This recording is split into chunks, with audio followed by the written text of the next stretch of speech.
Okay, welcome to another episode of Twice Told Tales. Joining us today is Hana. She is currently a master's student pursuing political economy of the Silk Road studies, so working with China. She has previously studied in Australia and during the COVID pandemic, and she has an interesting perspective on what's currently happening in Iran. So she's also joining us on 2 VPNs because of connection issues, and her advice from a computer guru, a nerd, who has told her that there is a way, if you are having trouble in Iran, you can use 2 VPNs at once. You log into one and then another, and then you can bypass some of the VPN restrictions. So, but because of that, she also video is not connecting properly because it takes a stronger bandwidth. So excuse us for the lack of video on this podcast. All right, so I guess we can begin. Maybe you can just give us a little bit of a background on like when you got back to Iran and what you feel about these the current state of things and your reintroduction to Iranian society over the last year and a half. How has that culminated in the current events, like in your perspective? Hello everyone. This is my first experience being on a podcast. And yeah, thank you so much for inviting me. And how to start? Well, first thing I should say, I didn't study in Australia. I just lived there. I just wanted to make sure everything is like near to accurate about me. I came back to Iran around 2.5 months ago. And the current situation is really frightening for me. Me and Setara had the chat before this interview, and I was just like, I am frustrated, and we need to find a way to kind of overcome this situation as soon as possible. And when I say we, I mean we as Iranian women first, and then Iranian people.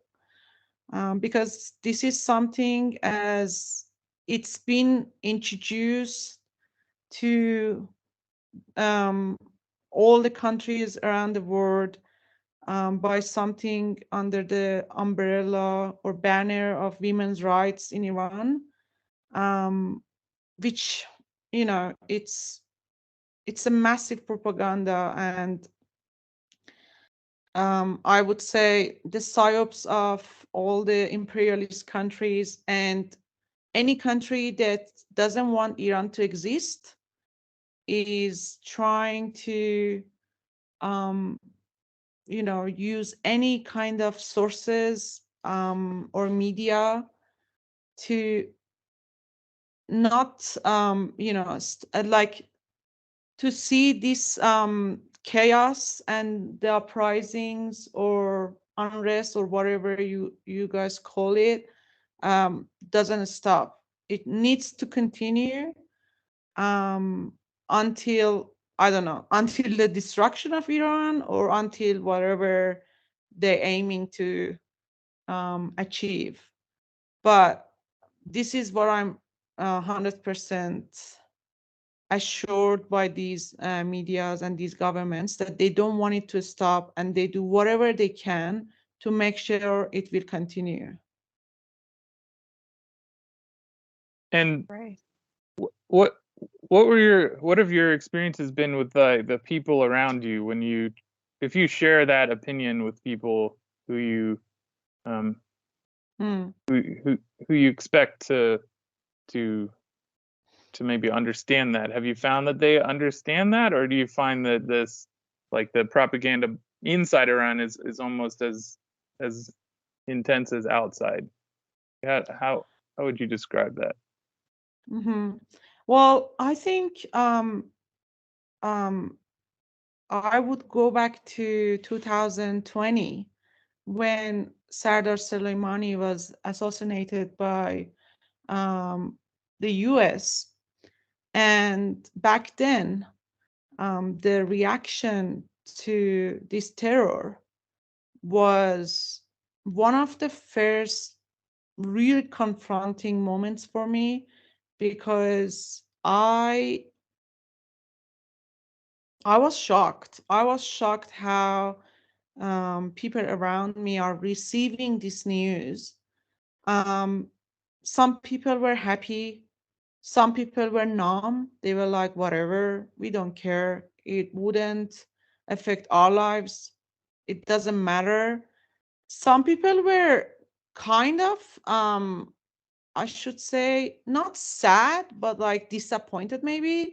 But um, they will not show it to you. They hide it as much as they can because they think there's a bit of shame um, in this feeling, in this sort of pride that you might have for your country, or um, you know, you're belonging to this country or whatever. It's nationalism, or it's whatever. I don't know how they try to explain their kind of point of view, but for me it was really confronting. And this time Were you, is not, sorry. sorry to interrupt you. Were you in Australia at that time? Are you talking about like people you knew in Australia, or you're talking about people you knew in Tehran? It's very interesting that you asked this question, because since I went to Australia, I decided to, two times I decided to come back. Mhm. 2019 was the first time. I came back to Iran, and Right. so many things happened, and I went back to Australia. Oh, This time again, I came to leave, and now, like, this is the situation. So, no, I was in maybe you Iran. should stop coming to Iran. I know, right? Wow. Yeah, we can blame it Yeah. on you. I don't know what's behind it, but yeah, it's not about me, please. Yeah, we're um, doing some sort of, okay, yeah. So you were yeah. you were in Australia when Soleimani was No, assassinated. no, no, no. I was in Oh. Iran. I was Oh, right in the okay. middle of Tehran. Oh, wow. It was after the uprising, about having how many 300% increase of petrol price, when people Mm. came out, and there was like a big protests all around Iran. Right after that, Sardar Soleimani, the general of Quds, was assassinated. And yeah, so coming back to the question about now, it's not shocking for me, unfortunately. So the shock happened 3 years ago. It's the same thing. But when you ask, how do you, like, did you expect them to understand, or would you share your perspective? No, I don't. When Setara asked me to talk on this podcast, um, there were some sort of feelings for me, and one of them, I shouldn't say the main one, but one of the big ones was fear. Like, how can I talk about the way I see this situation? Who is going to listen to this podcast? So, how much I should censor myself? Should I do it? All this stuff. So there is a fear, um, and yeah, I like, I couldn't neglect it very easily. It was there. It's in the air. Yeah. um, so yeah, sorry, I kind of lost the track. Did I answer to your question? Well, I think No, she was wondering what the propaganda, how, when you were seeing how it affected, or the mental kind of hypnosis of people around 2020, was that within I guess it was within the Iranian people, not people in Australia. And would there be any overlap between how that kind of hypnosis happens in Iran versus what you've seen in Australia? Is it sort of is it just born out of the media narrative, or what do you think causes people to act like this? I guess that might be even a better kind of way to understand. Well, I don't know how this answer would look like, but this is how I see Australians, and it's purely based on my experience. It might be a bit rude, or I don't know, but honestly, I do not expect white people, especially Australians, to understand any kind of politics of my region. I don't expect them. Like years of living in Australia, not years and years. I just lived there for 8 years. But at the beginning of my experience with so-called leftists in Australia, I started to understand, all right, they are not the people who I can share my ideas, or I can expect them to kind of help me to, grow up in the politics. Doesn't matter where I am. If they are leftist, they are leftist. But that wasn't very accurate of me to think like this. So even now, I received a couple of messages from Australian friends worrying about my situation, so-called unsafe conditions of Iranian women in Iran, and asking how I am and this stuff. And I was going to rant on them, being like, when was the last time you were worried about Iran, except for these sort of things that is truly imposed by imperialist mainstream propaganda all around the world? When was the last time that you didn't hear some sort of news from, I don't know, Guardian or New York Times or whatever, the same paper that said confidently a couple of weeks ago, maybe 2 weeks ago, that the supreme leader of Iran is dead, and they just don't want to say it? Like New York Times, we're not talking about some random paper. It's New York Times, and they say it, and there is no cost for them. The impunity is there. It's for them. So I expect my They don't own have people. to verify at all. No, not at all. I do expect my own people to understand the truth, not because they're not white or Australian, whatever. It's because the truth has a very direct effect on our lives. If we do not talk about what is really happening in Iran, we're gonna fail it. And it's there. It's not something I'm really frightened. Like at the beginning of the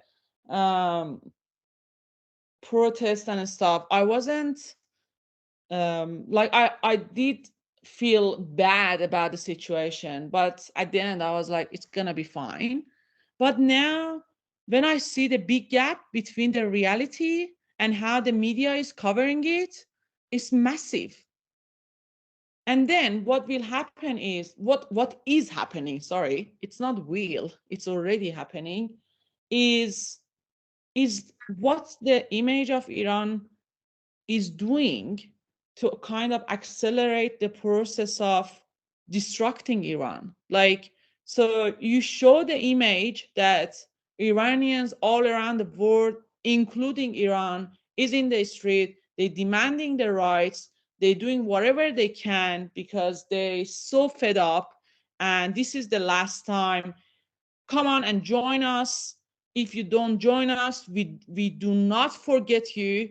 We will remember you for after the revolution or whatever they call it. come and join us. So there's a Russian urgency here that you need to be like, all right, I need to decide. I need to decide right now. What should I do? This is one thing. Take a side immediately, or you will be, yeah.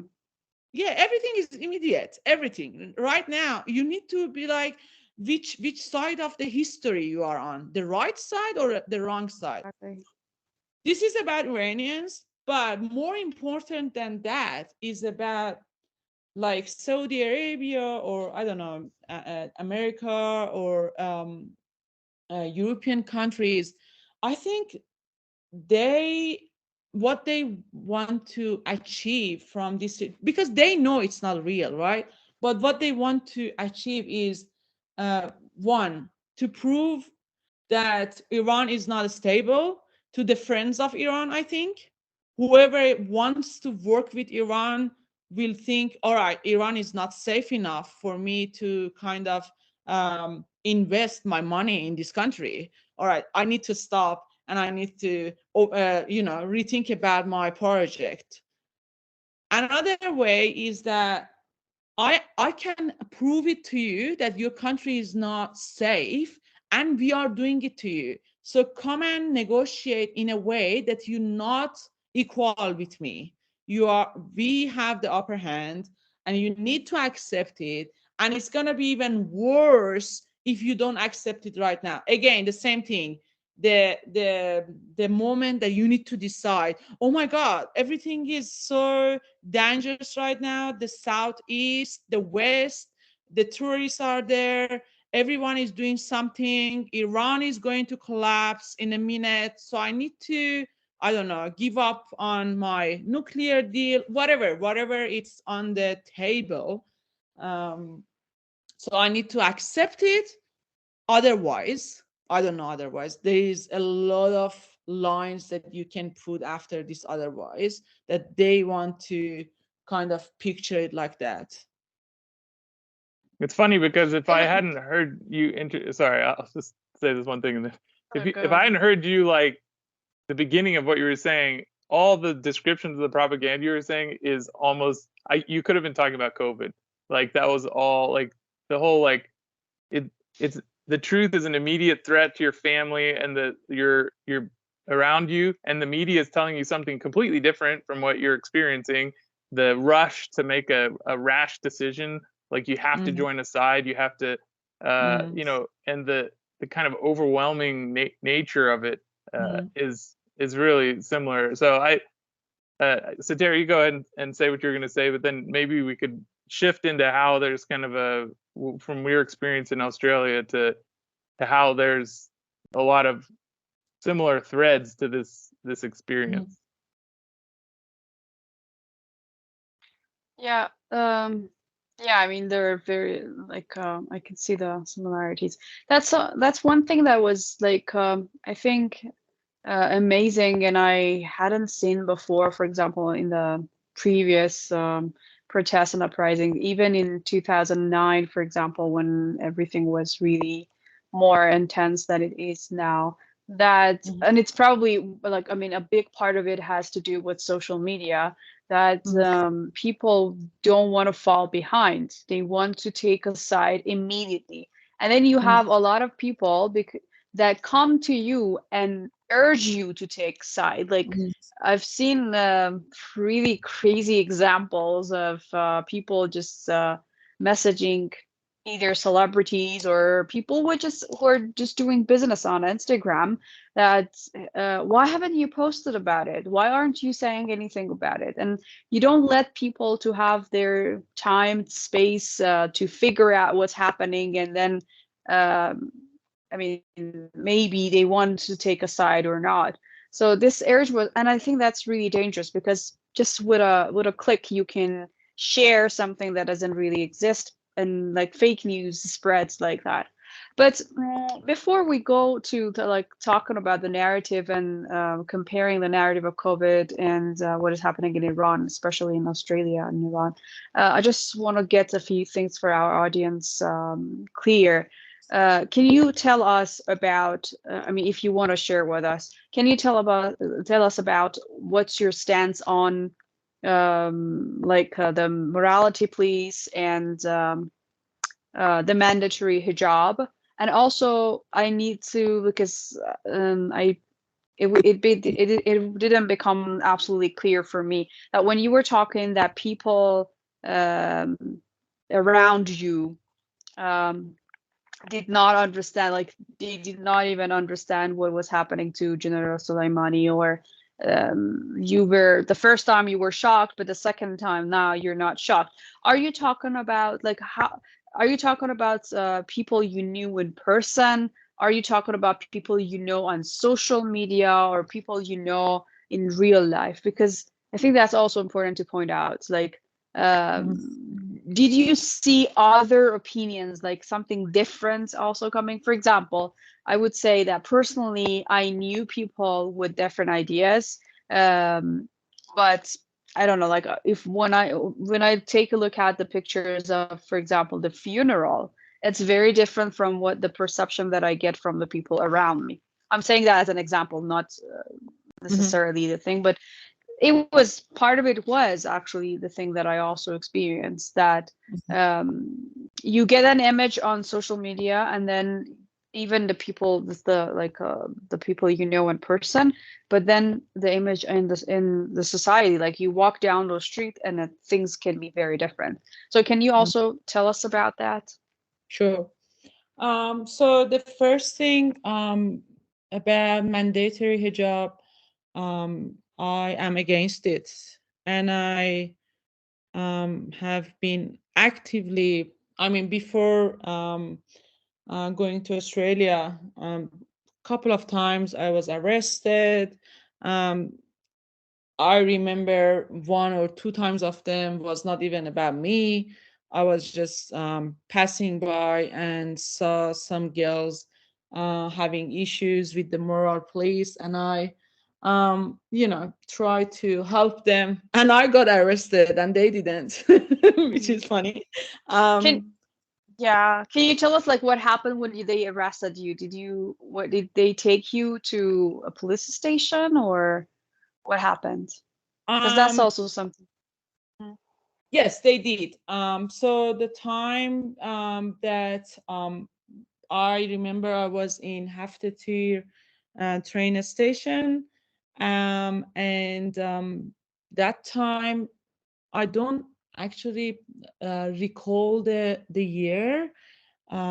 Maybe it was after 2009. Yeah, it was. So the situation wasn't really peaceful back then, and I think my friend or me, I don't remember. One of us took out the phone to kind of film what is happening. And then the police said to me, "All right, um, you are working for Masih Alinejad, and now everything is different." And I was like, sorry, I used some bad words anyway. And I was like, no, I am not. I am against hijab, truly, but I'm not working for it. Please don't insult me with that. Like, arrest me, but don't say it. And she was like, what do you mean? She was like, just get to the van. I was like, no, you have to take it back. I am not working for that person. Um, so that was a bit of fight there. And So, yes, so they it wasn't for your hijab, or was it it for your was hijab and then was, it got to the filming? Okay. yeah.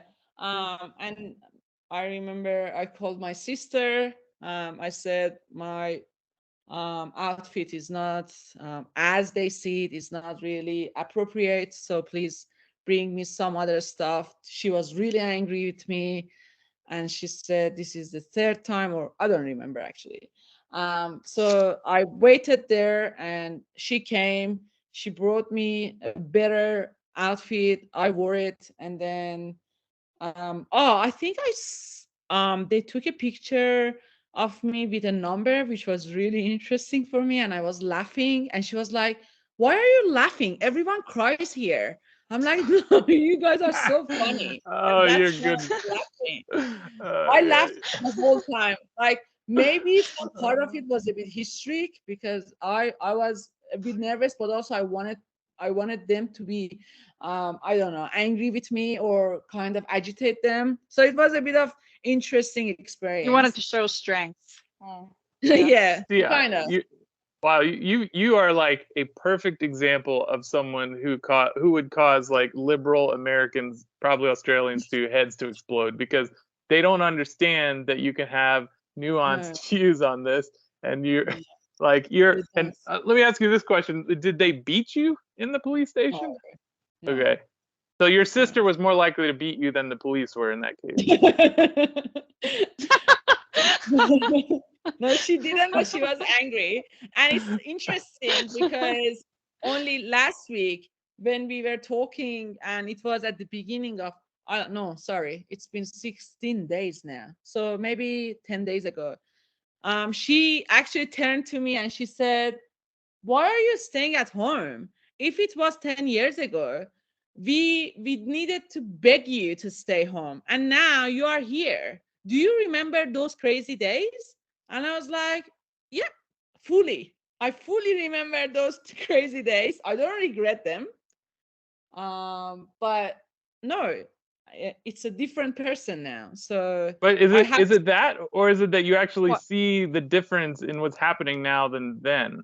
Because I think like it has to be different now. Like, What do you mean by a different person? Like, why are you a different person now? yeah, Is I it am a because you're different person because I, sorry? Are you afraid of getting arrested by the police that you're No, not going straight? So no, I why am aren't you still going not now? wearing hijab every single day when I go out. Even if I like sometimes unconsciously I wear hijab, like I don't actually feel it, but I wear it. But when I see a girl or a woman not wearing hijab, I remember, oh, I'm wearing hijab, so I actually remove it. But this is something about my protest and something that has been happening for years and years, and so millions of women have been doing it, and the silence doesn't matter. We need to make noises, and we need to challenge this systematic discrimination. I call it discrimination. But why I say I'm a different person, because I had a chance to go and see Iran as a in a bigger picture. Like today, I know how this very very like basic demand that Iranian women want. Not all of them actually. So many women in Iran, they want their hijab, and the question is about the freedom to wear or not to wear. So I am the same person in terms of the demand that I have as an Iranian woman, but the difference is about how I see it in a bigger picture, how I see this protest in a bigger picture, and how now I am aware of the misuse or the propaganda around this game for them. It's not a game for me. It's my life demand, but it's a plan. It's a game for others to actually, as we were talking before, destroy Iran. So no, I'm not going to join to these protests, but I will keep this attitude or objection towards mandatory hijab. Yeah. you described it as a kind of boredom, which it really appealed to me, that description, because I feel the same way about so much of life right now, because of the messaging just creates this kind of zombification of the public. So you're just in this environment with no diversity. It's just conformists, and it's sickening. And I when you said boredom before we started recording, I was like, that is exactly what it is. It's just like this media has like ripped the soul of individuals out and just replaced them with these automatons. So I don't know if you could elaborate on your feelings of boredom and maybe how that relates to Well, yeah, your experience would be. Satara will sure. probably join us again in a minute. She must have It's okay. lost her connection. She needs to do double VPNs. That's what she needs. She didn't listen to me. Yeah, well, were here you she is again. saying? I said you need to use double VPNs. I said you're not doing it right, Satara. Okay. Yeah, probably that's what I needed to do. I was using one, and Uh, that one stopped. well, anyway, So how can I describe this boredom? It's also frustration and it's also anger. Frustration because I want to do something, but I don't know what to do.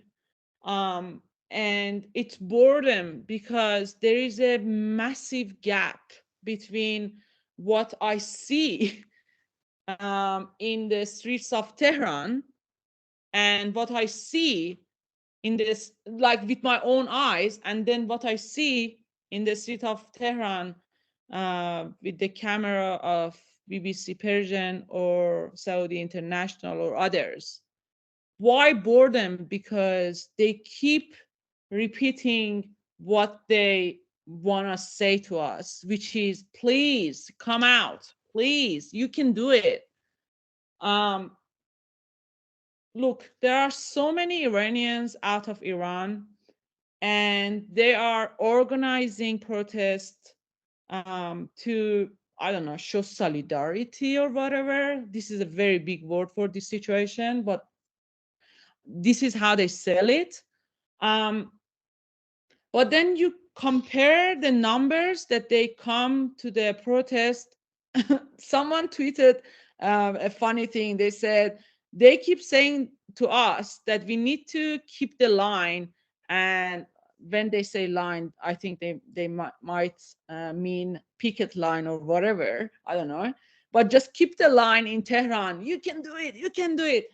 But then they organize their own protests in Western countries on a Saturday afternoon when they don't have to go to work. So we need to sacrifice everything and yep. keeping the line. They can go every day, but because of freedom that they have, but they choose a Saturday afternoon. So not even a one day off from their work that they can sacrifice. No. They work in You have to make all the investment. sacrifice. Yeah. Absolutely, because we are in Iran. We're not that smart to actually be able to immigrate. So we are stuck here.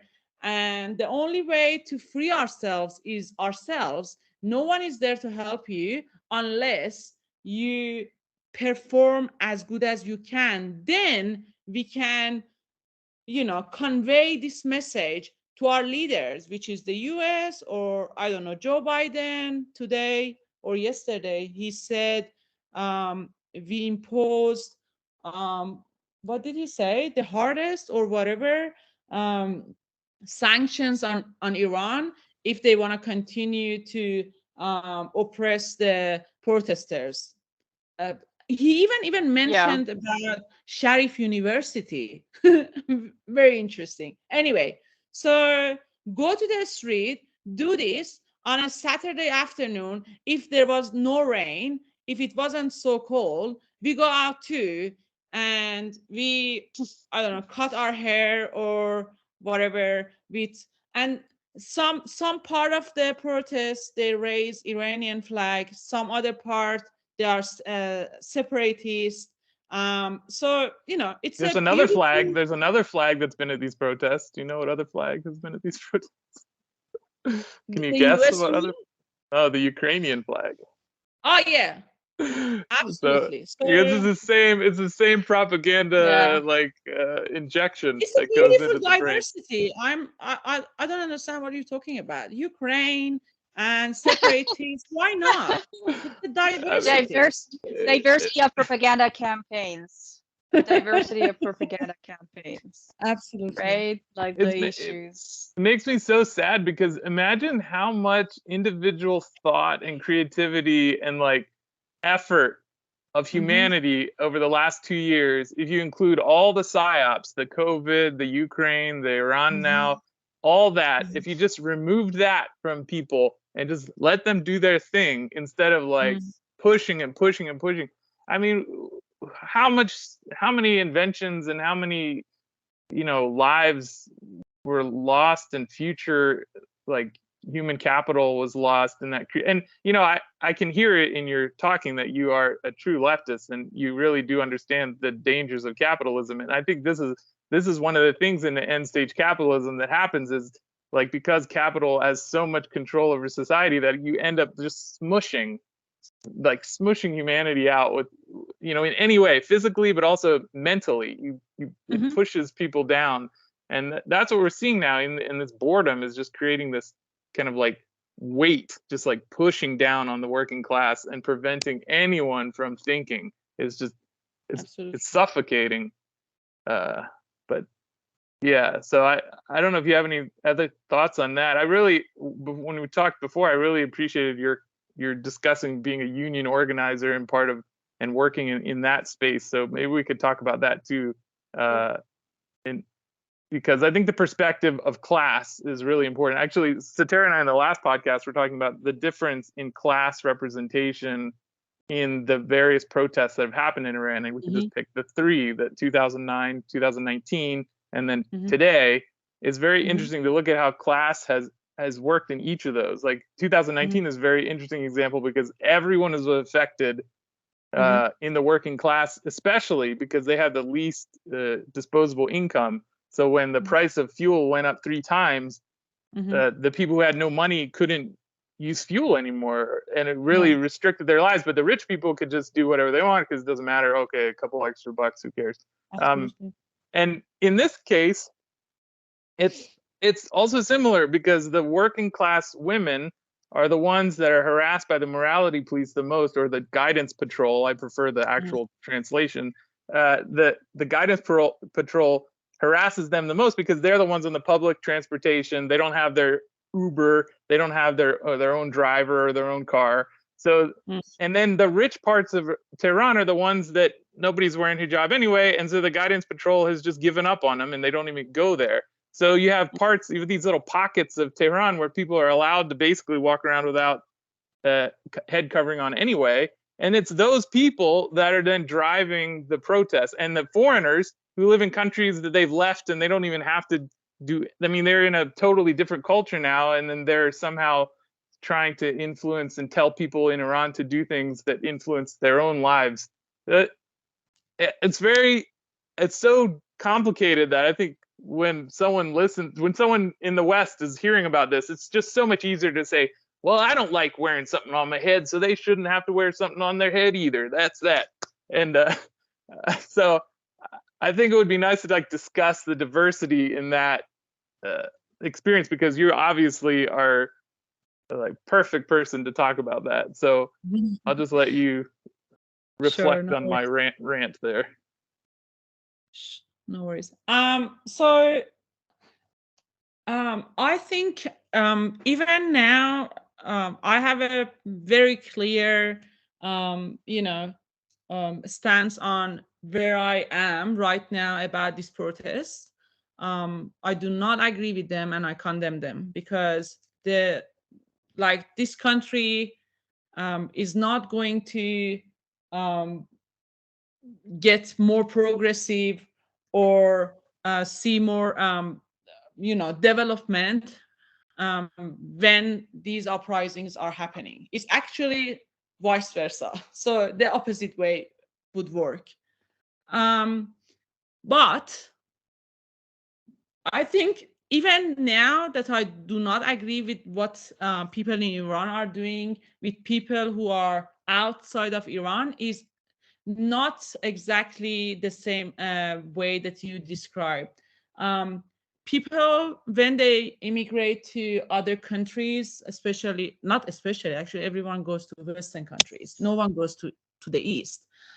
So when they go there, so it's kind of interesting because people in Iran use them in a way that they need to have this kind of feeling of guilt that you are there, you are happy, and now we want to use you, and you cannot say no.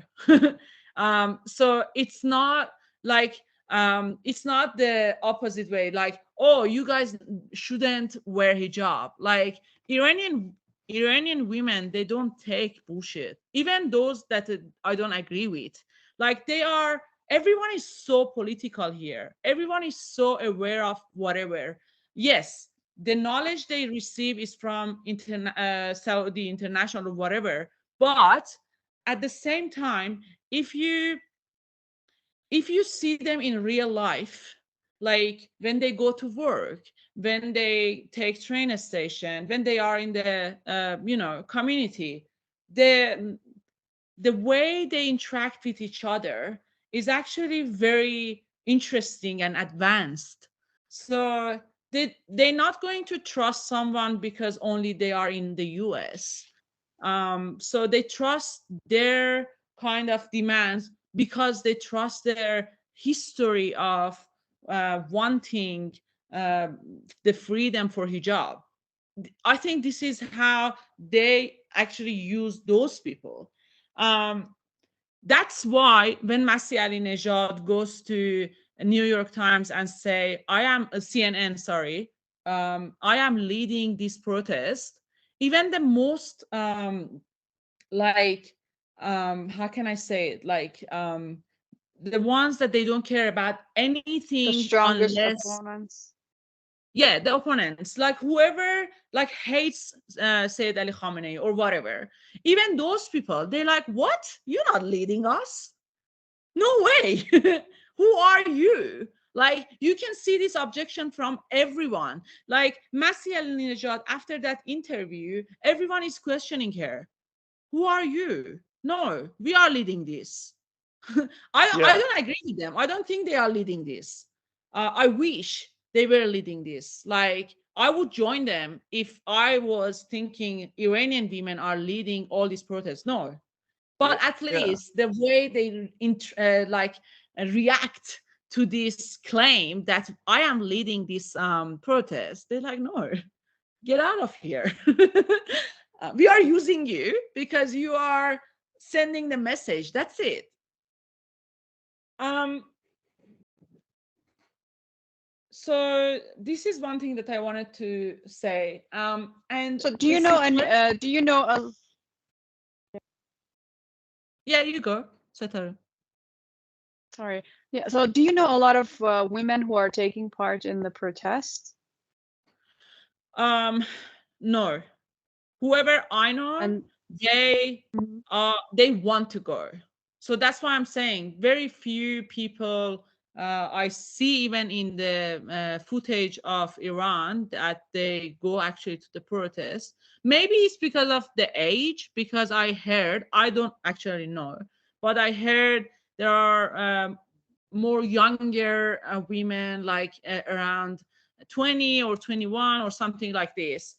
Maybe I'm too old to know those people, but unfortunately, no, I don't. Whoever I know or I am speaking about are the ones that they actually have sympathy with the protesters, and that's it. But they don't want to be a part of it. Yeah.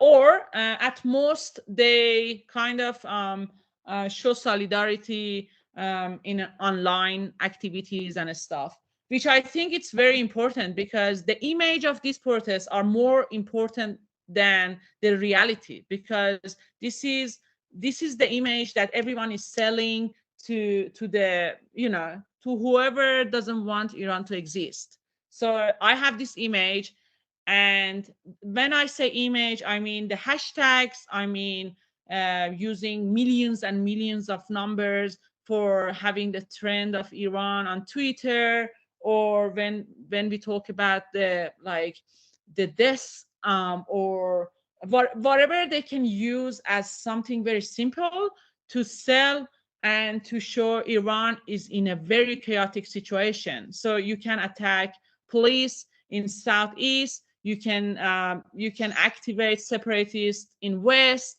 you can do this because this is the image. So image is far away from the reality, but it's more important. Yeah, I find that very interesting, the propaganda inside Iran. It's one of the things Satara and I were talking about, trying to do a podcast on that in the beginning, because like in the West, it's really hard, especially for even anti-imperialist Western activists, to understand how Iranians who understand that their country is like fully under siege by sanctions and by Israel and by like all sorts of actors trying to destabilize Iran, how any of that messaging from BBC Persia or even Facebook would resonate with people. And then on top of that, like you described, like you look outside your window in Tehran and it's not what they're telling you. So how is that disconnect working? Like, how are Iranians living in Tehran buying this? Like, why would they? Well, Iran's borders are France, Belgium, Germany. Yeah, honestly. That's true. Like, we're not living in this region. Afghanistan is not our neighbor. Iraq is not our neighbor. No, like there is no war between countries all around Iran. There is no Saudi Arabia here. Who are you talking about? Like, there is no Palestine. There is no conflict. There is no issue. Like, you know, we want to be another Switzerland, and we want to be another Switzerland. So if you say Saudi Arabia is doing this or doing that, they don't even understand the concept. Like, honestly, going back to your previous question, it's very linked, I think, to this question when you talked about class. So in 2019, people protested against the price of petrol, right? Because it's a very, very basic thing, and it can affect all the prices. And inflation is going to, I don't know, crazy impact on everything. So working class took to the street, right? And where are they now in these uprisings? They keep asking people to go on a strike. They shouldn't go to work. So the same thing that Setara was explaining about questioning everyone, why you didn't say anything. The next step that I think they already have taken is, why are you going to work? Stop working. But who are these people? They are the ones that they don't actually stop working themselves. Why like protests are happening in the universities or over the night? They say it happens over the night only because of the safety, but I don't agree, because actually when it's dark, yes, it's not easy for the police, but also I have been involved in so many protests in Melbourne as well. When it gets dark, it's actually more dangerous for you as well. So, like, no, that's not the only reason. The reason is that no one stops their real routine life. No one. People go to work, university, or whatever, school. And then after that, because it's a performance, it's not a real protest. It's just something, as I said, the image is more important. So to make the image, you don't have to stop working. You go to work, you do whatever you need to do, and then after working hours, you do the performance, like as what we are doing right now. Like, this is a podcast. This is something that maybe people would call a hobby or whatever. A protest, I think, in their kind of point of view, is the same thing. So you do it, and then you film it, and you send it, and that's done. Your political activism is done for tomorrow. So go back to sleep. They don't even get worried for their safety, because they know when they go back home, they can sleep. They can turn off the lights. Everything is quiet. Everything is safe. Lock the door and sleep, because Iran is safe. Yeah. Right? But hold your thought. I wanted to underline your thing about nighttime being safe. And if you look at like the protests in Canada, the quote unquote the trucker protest, which is a very peaceful protest, a very family-friendly protest, no matter what the propaganda says. The police targeted them in the middle of the night. That's how they got rid of the peaceful protesters. So if the police genuinely wanted to be aggressive and violent towards the protesters in Tehran, and the protests are at night, you couldn't ask for a better time to do it, because it's much harder to hold police accountable for their actions at night. Sure. So just underscore that. So go ahead. Sorry. No, yeah, exactly. But what I want to say is about the class, right? So I kind of I shouldn't say disagree, but I'm kind of in the middle about this analyze of moral police, like harassing more working class or poor people than rich people. This is not something that I claim that it's a true observation of me, but I've been in Tehran for almost 3 months now. For 3 months, I've been everywhere in Tehran, and I didn't see any moral police anywhere in Tehran. That's what happened to, unfortunately, to Mahsa, was an awful incident.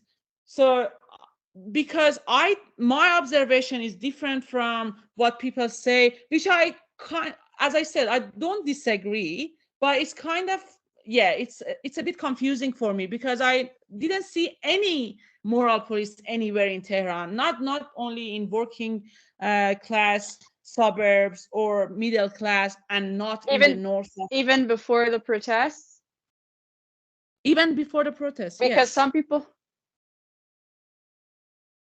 yeah, because I asked you that because some people are saying that they haven't seen any morality police or guidance patrols after the death of Mahsa Amini. So like the government didn't talk about it, but they kind of abolished the morality police. But you're saying that no, even before that, you didn't see many.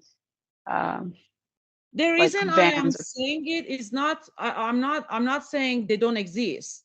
I didn't see them. Yeah. That's why I can't agree or disagree with this analyze that they harass more working class or poor suburbs than rich people, because I didn't see them anywhere.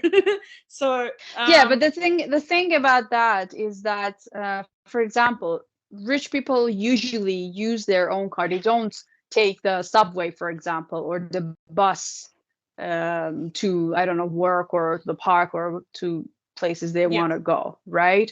So that's how, in that sense, like the middle class and the working class are more likely to get stopped by the morality police, but not that like they are specifically like stationed in places in Tehran where is like, you know, the working class lives or something like that. It's not like it's not it happens as like it naturally happens because you like the morality police wouldn't stop people in their cars or wouldn't even notice that people are not observing their observing the hijab the right way, for example, in their cars.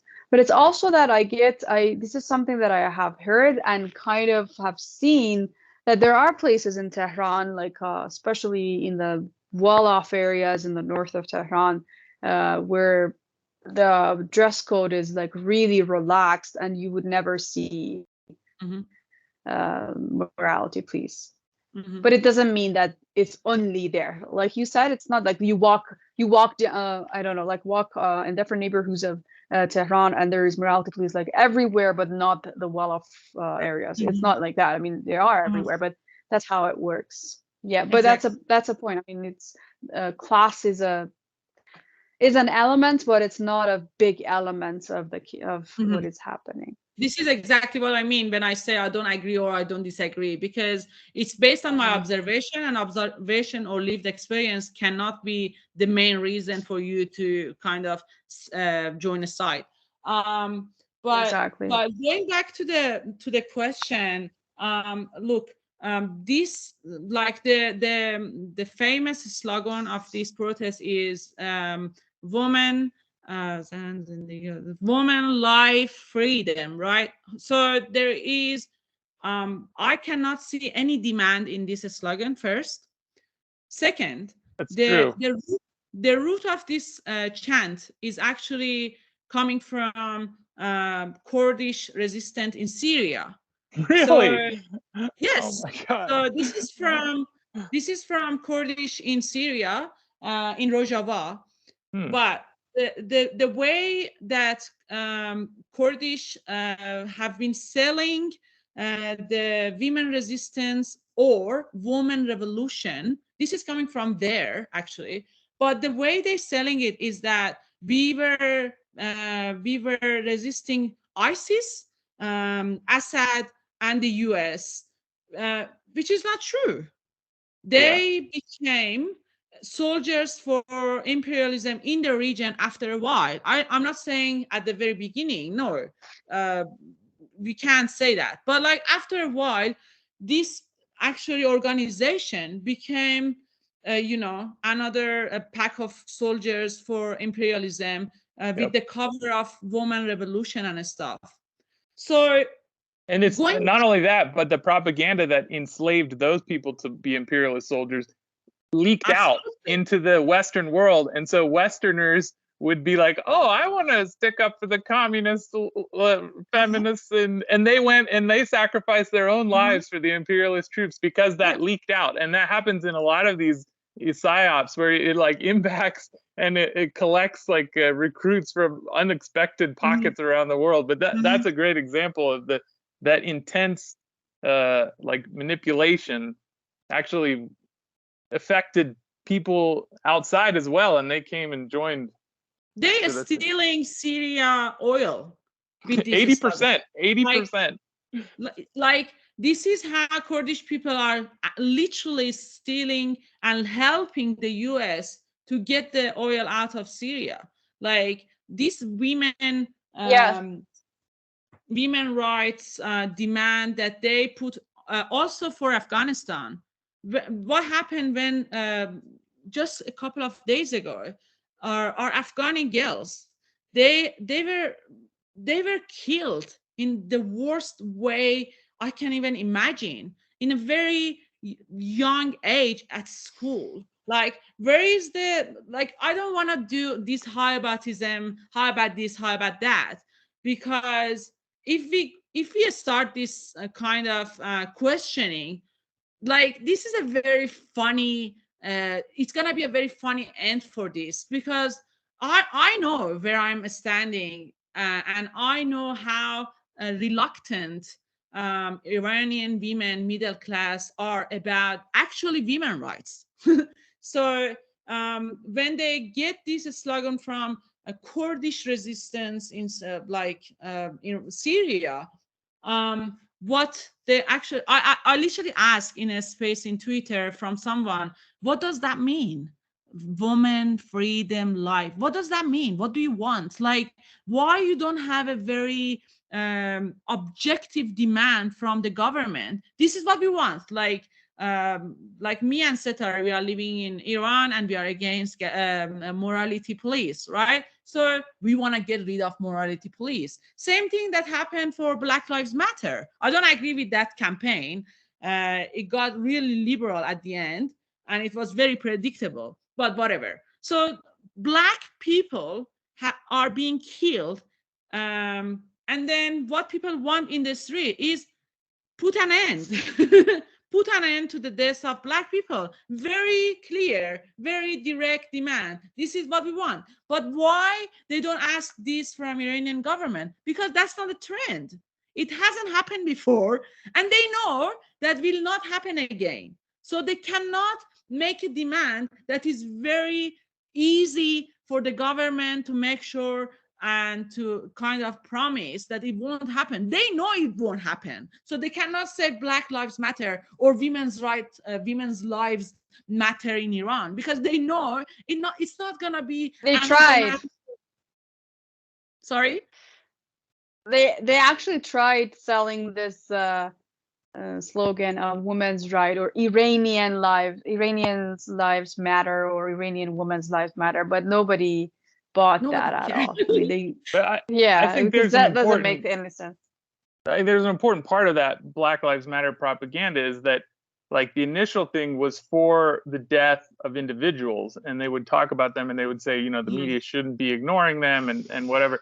And then it morphed into this difficult to quantify thing, which was the quote Black Lives Matter. It was like, well, yeah, I mean, it's just it gets further and further away from like a demand or from a representation of a real event, and you get more into this space where it's hard to take action. And I think that that's what ended up with the kind of confused, violent state, which I don't know whether organized or not,